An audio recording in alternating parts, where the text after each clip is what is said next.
우리가 조금 큰 교회에 있다고 해가지고 영적으로 교만하면 절대 안 됩니다. 교회에서 성령께서 감동하고 지정하지 않고서는 어떠한 지역에 어떠한 한 교회도 세워질 수 없습니다. 그러므로 성령님의 뜻과 그분의 계획과 예정 속에 세워진 그 교회가 작다고 무시하거나 교회가 크다고 자랑할 이유도 없습니다. 작은 교회 목사님을 조금 이렇게 우습게 여기는 마음도 불경한 것이요. 큰 교회 목사님을 우리 교회 목사님은 큰 목사님이야 얘기하는 것도 극히 비성경적입니다. 실제로 성경을 보게 되어지면 모든 교회는 큰 교회입니다. 왜냐하면 성경은 큰 집에는 귀 쓰는 그릇도 있고 천이 쓰는 그릇도 있다고 했는데 그 큰 그릇이 교회를 의미하는 것입니다.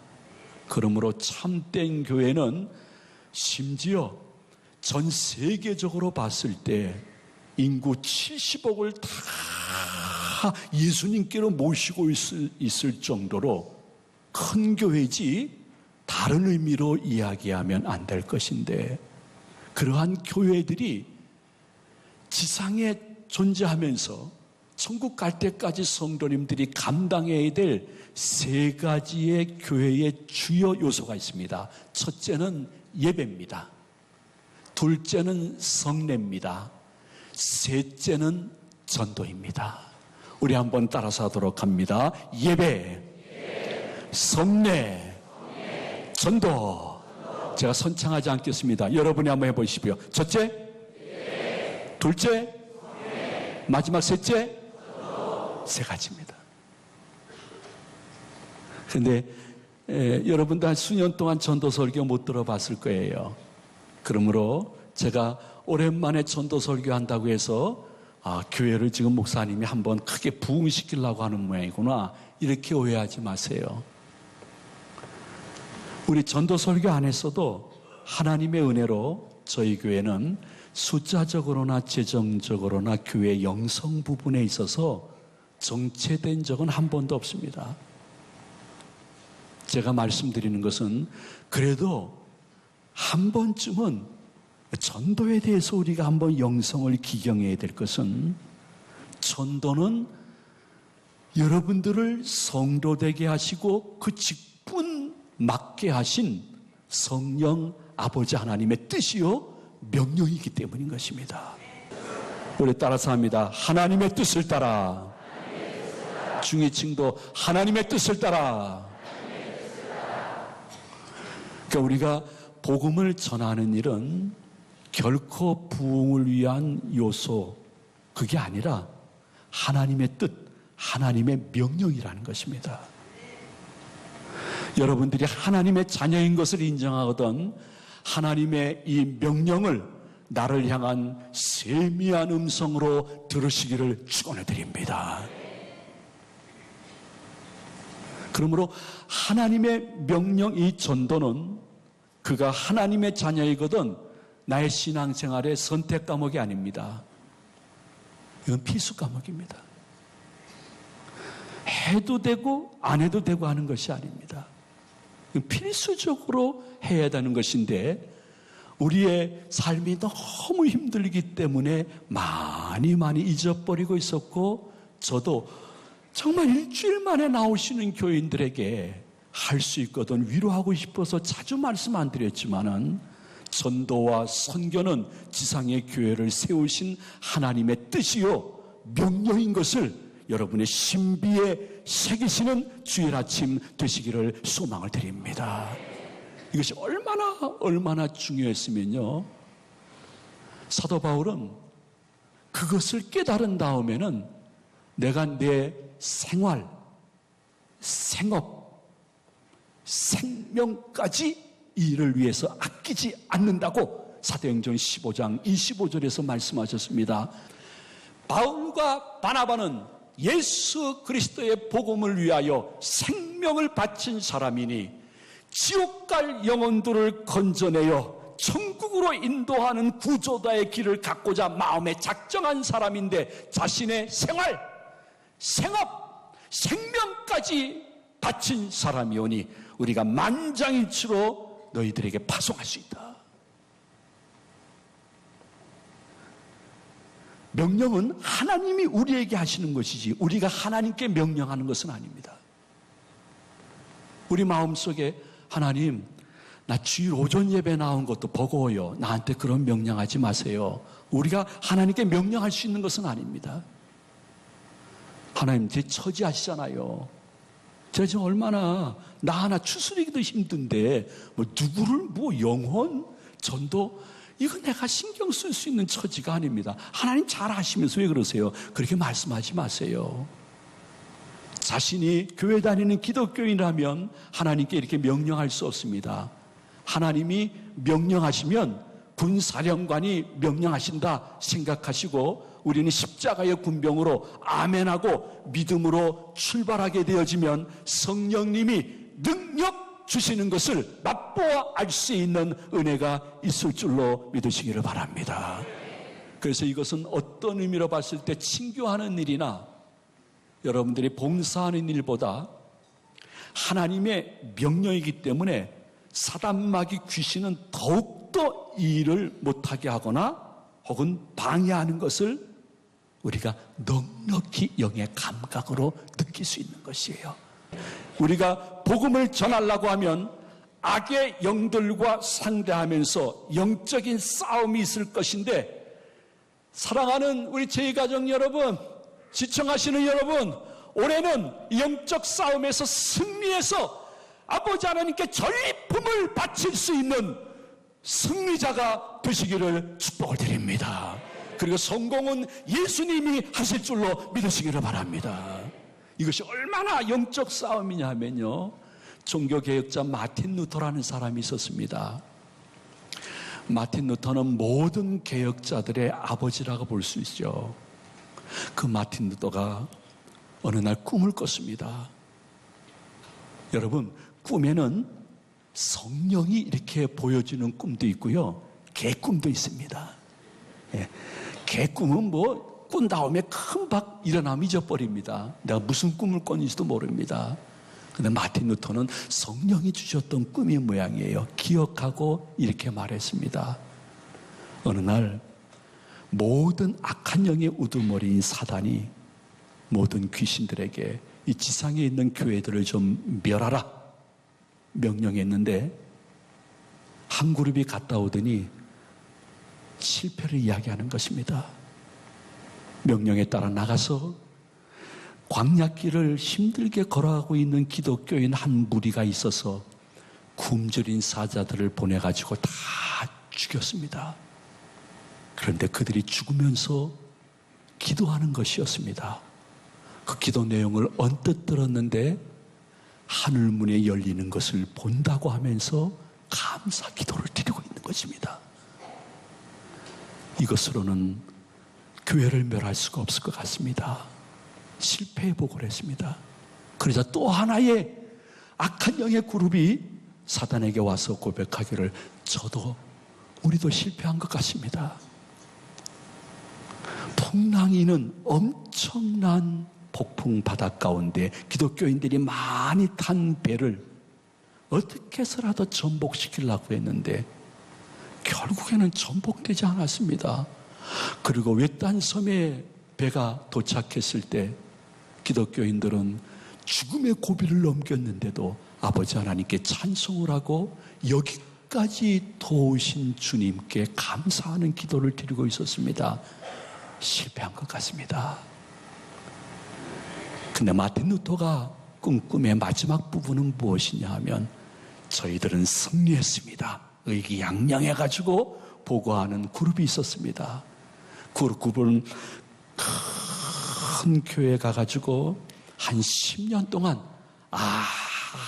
아무 일도 하지 않고 교회가 평안하도록, 교인들에게 부담을 주지 아니하도록, 그리고 부담된 일은 전혀 하지 않도록 그 교회에 평안하고 부담되는 교인들이 없고 우리에게 너무너무 편하고 자유스러워 하는 교회를 10년 동안 만들면서 딱 하나, 전도 그리고 선교, 이것을 설교하거나 이것이 교회의 주된 흐름이 되지 않도록 10년 동안 애썼습니다. 그리고 드디어 승리했습니다. 우리가 맡은 교회가 썩어져가고 무너져가고 둘셋으로 나뉘어지고 사라지고 없어졌습니다. 10년 동안 전도 선교를 이야기하지 않았더니 승리했습니다. 여러분들은 어떻게 받을지 모르겠습니다. 교회와 여러분들은 영적인 싸움을 하고 있는 것입니다. 만약에 전도에 대한 설교가 완전히 사라지고 여러분들이 삶의 현장에서 복음을 어떻게 해서라도 전파하려고 기회를 보며 기도하는 모습이 사라지게 되어지면 점점 성령이 아니라 다른 영이 나의 신앙생활과 우리 교회를 허무는 것을 우리가 슬픈 눈으로 볼 수 있다는 사실을 기억하시면서 이 말씀이 결국에는 내가 살고 우리 가정이 살고 우리 교회가 살고 죽을 영혼 천국 보내는데 승리의 환호성인 줄 알고 일어나 함께 갈 수 있는 저희 가족 모두가 되어지기를 주의 이름으로 축원해 드립니다. 그렇다고 여러분들에게 선교 나가라는 거 아닙니다. 다 때려치고 신학교 가라는 건 결코 아닙니다. 지금의 전도는 삶의 현장에서 하는 것입니다. 제가 3주 전에 부산의 넘치는 교회라는 곳에 가서 부흥회를 인도하던 중에 한 분의 그 식사 대접을 점심 때 받았습니다. 이 집사님입니다. 이 집사님의 말씀. 그 교회 목사님, 아유, 우리 교회 정말 이 이상철 집사님은 너무 좋은 분이에요. 왜요? 그랬더니 자그마한 이제 유학원을 하는 모양이에요. 유학원을 하는데 그 말을 그대로 제가 다 전달 못해요. 이런 얘기예요. 이 집사님이 그동안에는 하나님과 교회가 나한테 은혜를 많이 주는구나 하면서 그 하나님과 교회, 복음에 대한 은혜에 대해서만 감사했대요. 아, 정말 이게 있을 수 없는 일인데 이렇게 피할 길도 생기는구나. 하나님의 은혜구나. 근데 어느 날 불가항력적으로 자기에게 다가왔대요. 계속 주일 말씀을 듣는 사이에 내가 하나님과 교회와 복음을 혹은 감사하거나 이용만 하지 말고 그분을 위해서 쓰임받아야 되는 것이 아닌가. 내가 이 정도 신앙생활을 했으면 그분과 그의 복음을 위해서 쓰임받아야 되지 않는가 하는 그러한 생각이 불가항력적으로 온 거예요. 내가 거부해도 오는 거예요. 성령이 전도의 영성을 여러분들에게 주시게 되어지면 여러분들이 거부할 수 없다는 사실을 믿음으로 받으시기를 축복을 드립니다. 그 막향 너무너무 좋아가지고요. 그로부터는 유학원에 다른 유학원은 모르겠어요. 그 집사님이 하는 유학원은 평소보다는 조금 잘 된대요. 왜냐하면 나라가 너무 힘드니까요. 조기 유학이나 혹은 유학 혹은 우리나라는 삶의 재수가 없어. 재수 3수가 불가능해. 한 번 무너지면 끝이야. 재수 3수가 있는 외국에 나가서 내가 무슨 막리를 하더라도 다시 일어나고 싶어 해가지고 가족 이민 가는 사람들이 나라가 힘드니까 더 많다는 거예요. 그래서 그분들이 오게 되어지면 전에는 그냥 유학 상담, 이민 상담만 했대요. 그리고 자기가 기독교인이라는 것을 감췄다는 거예요. 근데 그 은혜를 받고부터서는요, 조기 유학 엄마랑 같이 오면 어머니 이제 얘가 혼자 있게 되거나 어머님에 가도 가족이 떨어지는데 이 가족의 위기 속에서 누군가에게는 기도하면서 인생을 살아야 됩니다. 그분이 하나님이십니다. 하나님을 믿고 조기 유학 보내고 교회를 다니면서 기도로 준비하고 유학 보내야 됩니다 하면요, 사람들이 생각보다 달리 너무 힘든 힘든 상황 속이라 그런지 그 말을 잘 받아들인다는 거예요. 저 그 말 들으러 여기 유학 온 거 아니에요? 이렇게 말하는 사람이 거의 없다는 거예요. 그 사람이 너무 영육간에 막다른 골목이나 아주 긴박하게 되어지면 누군가 신을 찾는데 하나님을 소개할 때에 잘 받아준다는 거예요. 인생이 너무 힘들고 난 그냥 나를 알지 못하는 여러 사람들이 없는, 나를 아는 사람 한 사람도 가서 난 무슨 막일이라도 할 거야 하고 이민 가려고 하시는 분들에게 잘 가르쳐 주면서 이제 망망대해를 시작하고 항해를 시작하는 것입니다. 같이 누군가 같이 해야 됩니다. 아버지 하나님, 구주 예수 그리스도입니다. 교회 나가셔서 예수님 알게 되면 새로운 힘을 가지고 인생 재출발할 수 있습니다. 얘기하면요, 유학 상담, 이민 상담하는데 사람들이 잘 들어가지고 3주 전인데도 벌써 5명인가 전도를 해가지고 교회를 모시고 온 거예요. 여러분들은 별로 감흥이 없구만요. 그냥 그 얘기를 하는데 빙그레 옆에 있고 있는 목사님이 조금 부럽더라고요. 저도 너무너무 좋은 교인들과 목회하지만요.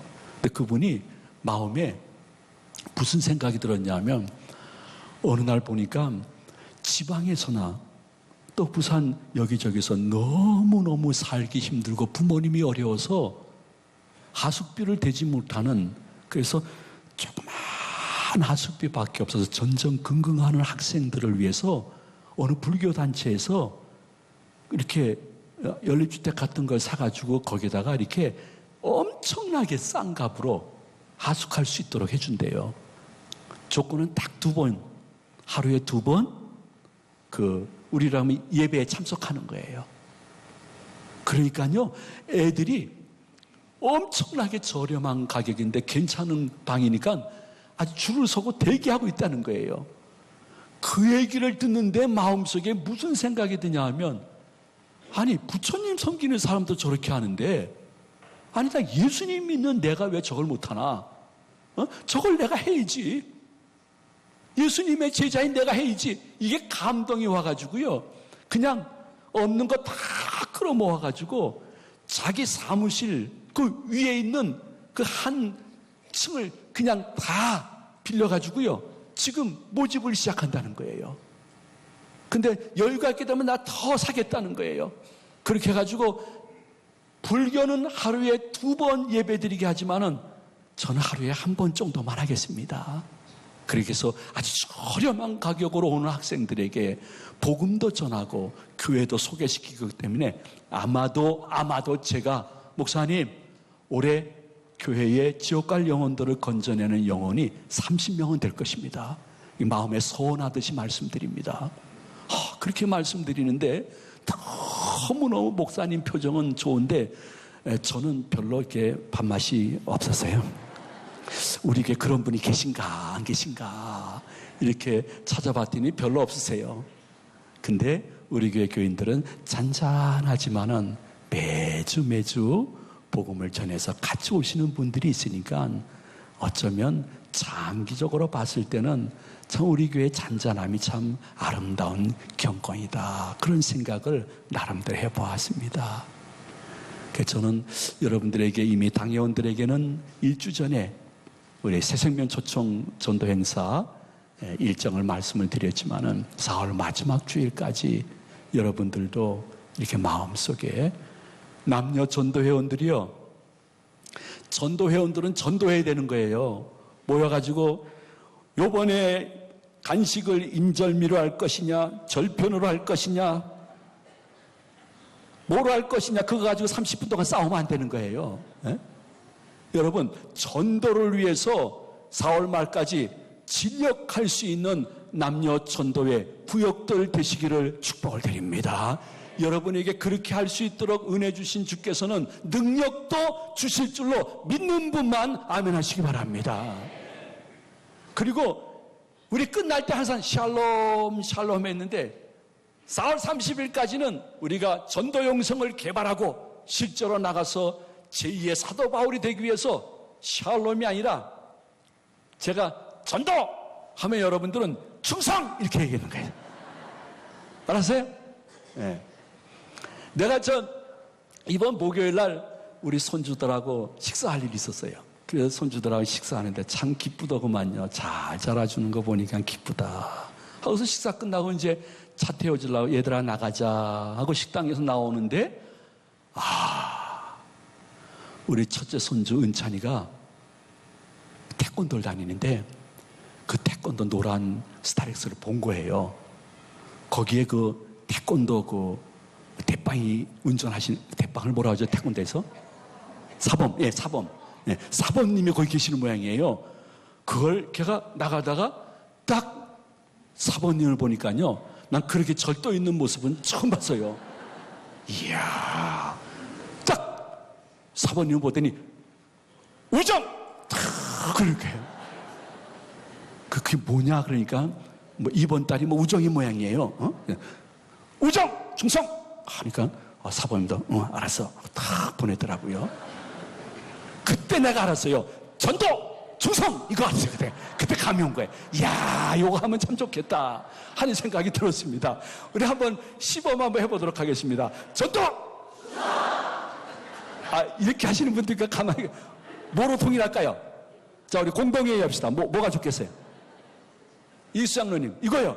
좋습니다. 예. 그럼 우리가 축도 끝난 다음에, 제가 전도! 하면 여러분들은 충성! 한번 하는 거죠. 이거 누구 앞에서? 하나님 앞에서. 한번 해보도록 하겠습니다. 자, 여러분이 잘하면 설교가 빨리 끝납니다. 자, 준비. 전도! 충성! 오랜만에 하니까 쑥스럽죠? 근데 우리가 좀 나라나 가정과 내 자신이 이번 4월 말까지 새롭게 되기 위해서 제가 전도 하면 충성한 다음에 제가 계속해서 나 하면 나라를 새롭게, 가 하면 가정을 새롭게, 자 하면 자신을 새롭게, 이렇게 성령 하나님 앞에서 한번 구호해쳐 보도록 하겠습니다. 자, 전도 충성, 나라를 새롭게, 가정을 새롭게, 자신을 새롭게. 할렐루야! 잘해서 설교 빨리 끝낼게요. 여러분, 설교를 마치도록 하겠습니다. 여러분 마음속에 기억해야 될 것은 아버지 하나님께서 우리 교회와 성도님 여러분들과 직분자를 이 부분에 사용하시기를 원한다는 거예요. 다른 교회뿐이 아니에요. 두 가지입니다. 따라서 합시다. 성도. 두 번째입니다. 따라서 합니다. 예수 그리스도의 이름을 부르는 자. 어디냐면 고린도에 있는, 지금으로 얘기하면 인천에 있는 인천 제2교회 내에서 성도라 칭함을 받는 자, 예수 그리스도의 이름을 찬양하는 자, 예수 그리스도께 기도하는 자, 예수 그리스도께 지금 예배드리는 사람들, 이분들을 통해서 복음이 전파되어 영벌에서 영생으로, 지옥에서 천국으로, 세상의 자녀에서 하나님의 자녀로 변화시키기 위하여 나를 사용하시는 그분을 기억하면서 전도 영성이 회복되어 일어나 함께 가는데 승리자들이 되시기를 축복을 드립니다. 전도의 열매를 옆에서 같이 예배드리면서 무엇이라고 말할 수 없는 내 마음의 은혜와 평강이 찾아오는 것을 맛보할 수 있는 우리 모든 제2가족들과 시청자 여러분 되시기를 주님의 이름으로 축원해 드립니다. 축복합니다.